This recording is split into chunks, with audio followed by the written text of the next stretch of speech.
Hello दोस्तों, स्वागत है आप सबका आपके अपने crack SSC exam YouTube channel में। और आज आप देख रहे हैं एसएससी जीडी कांस्टेबल में एक और नया अपडेट मैं लेकर आया हूं, जिसमें आपको मैं बताने वाला हूं आपकी एजुकेशनल क्वालिफिकेशन और आपकी जो एनसीसी सर्टिफिकेट है उसके बोनस मार्क क्या क्या मिलेंगे आपके।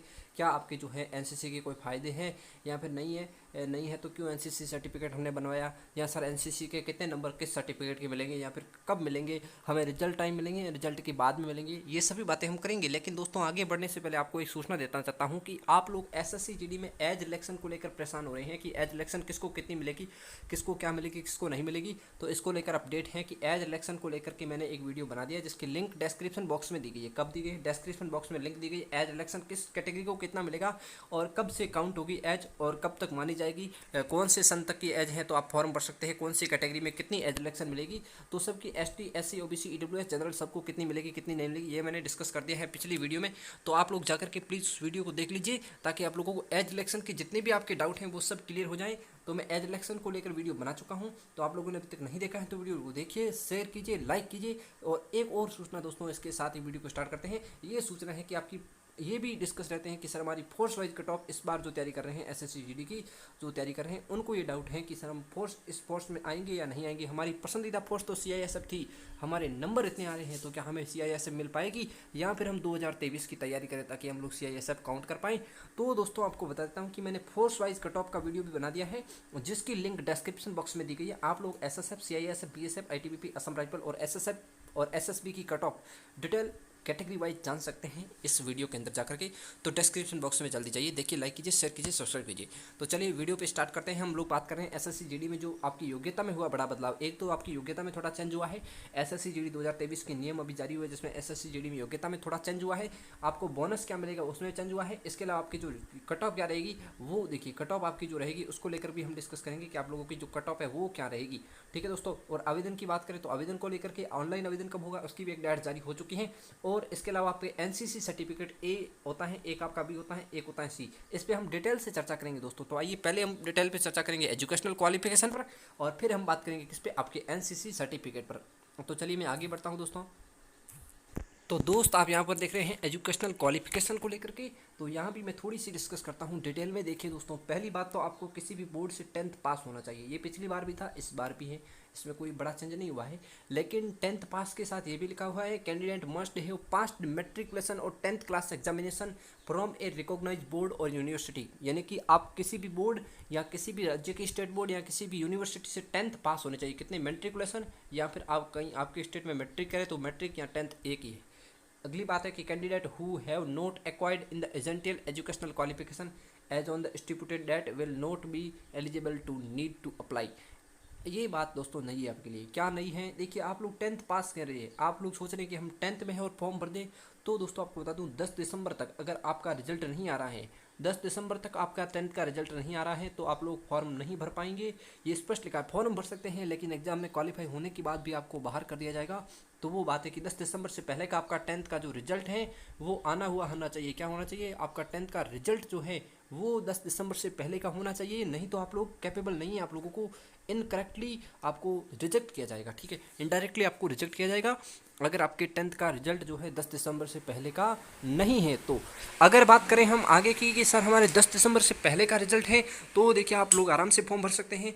बात तो उनकी है जो 10th में अभी कर रहे हैं, 10th पास हैं, जो अभी 10th से गुजर रहे हैं, वो सोच रहे हैं कि हम फॉर्म भर दें। तो उन लोगों के लिए ये सोचना गलत होगा, क्योंकि 10 दिसंबर से पहले का आप लोगों को रिजल्ट चाहिए, वो होना चाहिए। तो सोच लीजिए जो इस बार 10th कर रहे हैं वो नहीं भर सकते, क्योंकि 10 दिसंबर से पहले किसी भी बोर्ड का रिजल्ट नहीं आएगा। सभी बोर्ड की, सीबीएसई की बात करें तो फरवरी, और स्टेट बोर्ड की बात करें तो मार्च अप्रैल में उनके एग्जाम होते हैं। तो उनकी ऑब्वियसली मई जून तक उनके रिजल्ट आते हैं।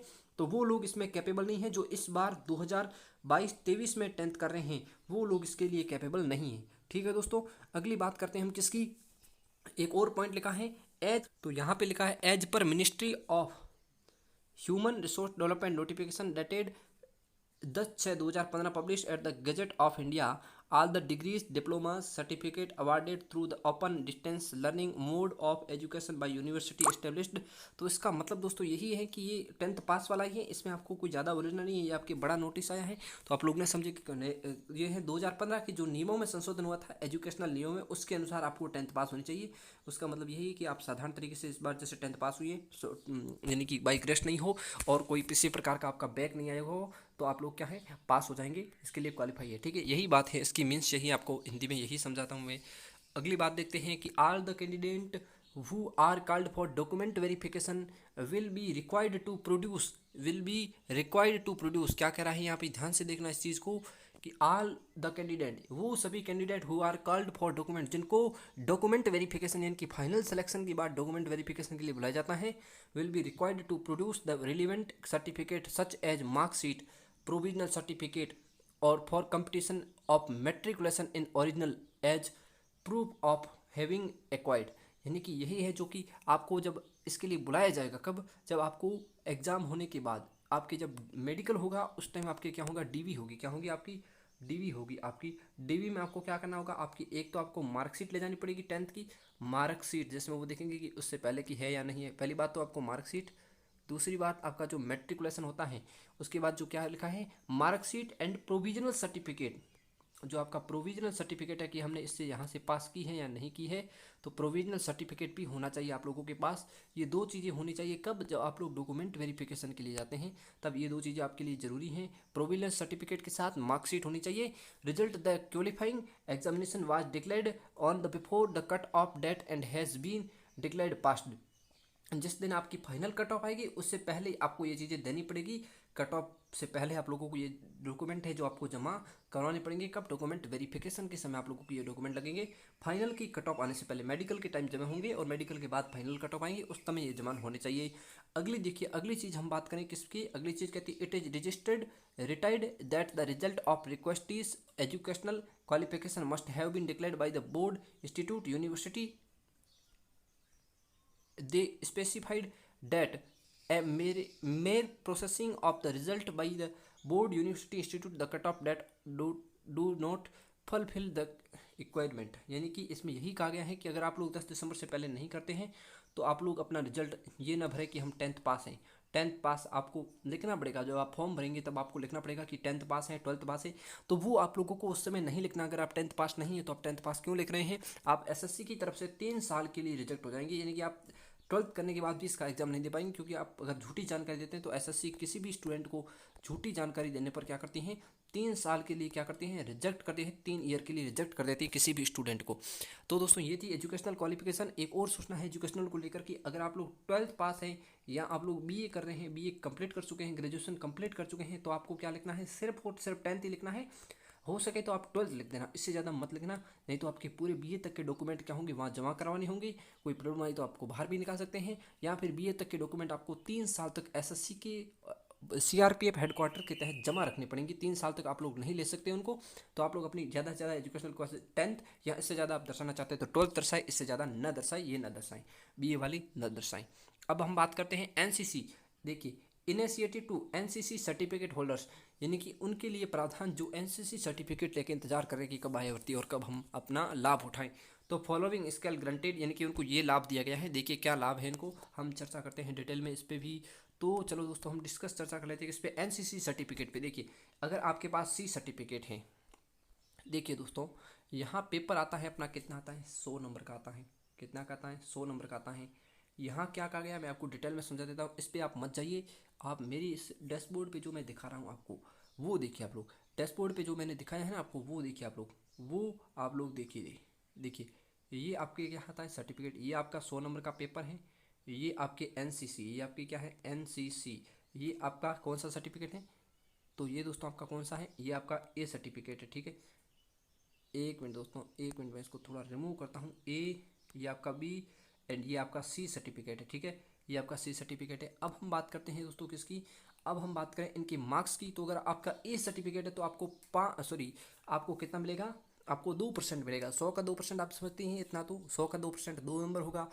और अगर आप लोग बी सर्टिफिकेट लेके बैठे तो आपको मिलेगा 3 नंबर, और अगर आप लोग सी लेके बैठे तो आपको मिलेगा 5। यानी कि आप पूरे 3 साल एनसीसी कर चुके हैं तो आपको कितना, 5 नंबर मिलेगा। 2 साल आपने की है तो आपको 3 नंबर मिलेंगे, और अगर आप लोग एक साल बाद ही भाग आए हैं तो आप लोगों को कितना मिलेगा, सिर्फ 2 नंबर मिलेगा। तो ये ध्यान रखना बातें, कितने साल आपने एनसीसी की उसके अनुसार आपको नंबर मिलेंगे। 1 साल की है तो 2 नंबर, 2 साल की है तो 3, और 3 साल की है तो 5 नंबर मिलेंगे। ये बात भी ध्यान रखना। अब हम बात करते हैं नेक्स्ट बात किसकी करते हैं, एनसीसी सर्टिफिकेट कब नंबर मिलेंगे सर। तो नंबर की बात करें तो देखो भाई, नंबर उस टाइम मिलेंगे जब आपका फाइनल रिजल्ट आ जाएगा। आपका आपका पहले होगा सीबीटी होगा। क्या होगा पहले आपका? पहले होगा आपका सीबीटी होगा। सीबीटी के बाद क्या होगा आपका पीईटी होगा। पीईटी के टाइम आपके नहीं, सॉरी, सीबीटी के टाइम आपके नहीं जुड़ेंगे। कब जुड़ेंगे? जब आपका सीबीटी का रिजल्ट आएगा। सीबीटी का रिजल्ट आएगा, उसमें आपके जो है एनसीसी के ऐड होके आएंगे। एनसीसी ऐड करके जो आपका नॉर्मलाइजेशन ऐड करके सीईटी का रिजल्ट देंगे। ये तीनों देंगे। आपका रिटर्न, एनसीसी और नॉर्मलाइज करके आपको जो है पीईटी पीएसटी के लिए बुलाया जाएगा। इस समय आपके जुड़ जाएंगे, इसके बाद नहीं जुड़ेंगे। आप देखिए पीईटी क्वालिफाई करते हैं तो ही आपके जुड़ेंगे। सॉरी, सीबीटी, आप पीईटी देख लीजिए, पीईटी क्वालिफाई होते हैं या नहीं होते वो अलग बात है, लेकिन एनसीसी की जो है पीईटी के समय जुड़ जाएंगे। ये मत सोचना कि अब हमारे जो है फाइनल में 2 नंबर बढ़ेंगे एनसीसी के कारण, तो कुछ नहीं बढ़ेगा। पीईटी में आपके नंबर जुड़ के आए हैं, ऐड होके आए हैं पूरे के पूरे। जैसे आपके 55 नंबर थे 100 में से, और आप सी सर्टिफिकेट लेके बैठे हैं तो आपके कितने 60, सॉरी दोस्तों, यहाँ 55 नंबर लेके बैठे हैं तो आपके 5 और बढ़ जाएंगे, यानी कि 60। और हो सकता है आपको 10 नंबर का नॉर्मलाइजेशन, तो 70 नंबर होके ही आएंगे। ऐसे नहीं कि आपको सीधे 55 दे दिए और कह दिए कि आपके एनसीसी जोड़ दिया, वो भी दे दिया। वो अलग से दिखाएंगे कि भाई आपके क्या है, कि भाई एनसीसी में आपके ये जुड़ा है। एनसीसी सर्टिफिकेट में आपको अभी एक सर्टिफिकेट दिखाऊंगा जिसमें मेरे एनसीसी नहीं था तो मेरे नंबर नहीं जुड़े, लेकिन आप लोगों की जुड़ेंगी आपके अगर एनसीसी है तो। एनसीसी प्लस 55 प्लस रो स्कोर इतना है, फलाना फलाना करके इतने नंबर आपके आए हैं। तो मैं आपको वो डॉक्यूमेंट दिखा देता हूँ जिसमें एससीसी के नंबर जुड़ते हैं। तो दोस्तों एनसीसी को लेकर इतना ही था, तो आज की वीडियो में इतना ही। इससे समाप्त करने से पहले मैं आपको वो दिखा देता हूँ कि एनसीसी के नंबर किस तरह जुड़ेंगे आप लोगों के, ठीक है? तो चलो। तो दोस्तों आप लोग यहाँ पे पहले मत देखिए, ये मेरी पर्सनल जानकारी आपको मैं नहीं बता सकता, ये जानकारी मैं नहीं बता सकता किसी को भी, लेकिन आप लोगों को बता देता हूँ। ये देखिए इस तरह आपका रिजल्ट आएगा। Score in computer based examination tier first paper first है, ये देखते हैं आप लोग। ये इस तरह आपका रिजल्ट आएगा। रिजल्ट के बाद आप लोगों को क्या देखेगा, यहाँ पे देखेंगे आपके एनसीसी था कि मेरे एनसीसी नहीं था तो नो लिख दिया भाई, no. Type of NCC certificate, कितने नंबर हैं वो यहाँ लिखता, मेरे नहीं थे तो डैश छोड़ दिया। अगर आपके 5 नंबर तो यहाँ 5 लिखता। यहाँ पर देखिए ये मेरे पार्ट फर्स्ट यानी रीजनिंग के हैं, ये फिर मेरे जीके के, ये मैथ के, और ये हिंदी, सॉरी इंग्लिश हमारी थी नहीं तो इंग्लिश को इन्होंने दिया ही नहीं, और हिंदी थी तो हिंदी के 23 नंबर पॉइंट 75 लिख दिए इन लोगों ने। अब रो स्कोर इन लोगों ने लिखा, ये रो स्कोर है आपका, और ये आपका नॉर्मलाइज स्कोर है। तो दोस्तों मेरा नॉर्मलाइज स्कोर हुआ है, मेरे इसमें एनसीसी नहीं हुए ऐड। अगर आपके एनसीसी होते हैं तो भी आपको नॉर्मलाइज मिलता प्लस एनसीसी मिलते, तो आपके हो सकता है मेरे एनसीसी के 5 होते तो मेरे को कितने मिलते, या 96 पॉइंट समथिंग कुछ मिलते, 4 4 4 इस प्रकार। तो एनसीसी नहीं था तो इतने ही मिले। तो ठीक है दोस्तों, ऐसे मिलेंगे आपको एनसीसी के नंबर। तो फिर मत पूछना कि सर एनसीसी का क्या फ़ायदा है क्या नहीं है। तो ये इतना फ़ायदा था एनसीसी का, अगर 91 से 96 कूद जाता डायरेक्ट में, तो इतना फ़ायदा एनसीसी आप लोग लोगे बैठे हैं। तो आप लोग जरूर भरे फॉर्म के समय, एनसीसी का ध्यान रखना है फॉर्म भरते समय, ठीक है दोस्तों? तो मिलते हैं ऐसे ही अगले वीडियो में, तब तक के लिए जय हिंद जय भारत।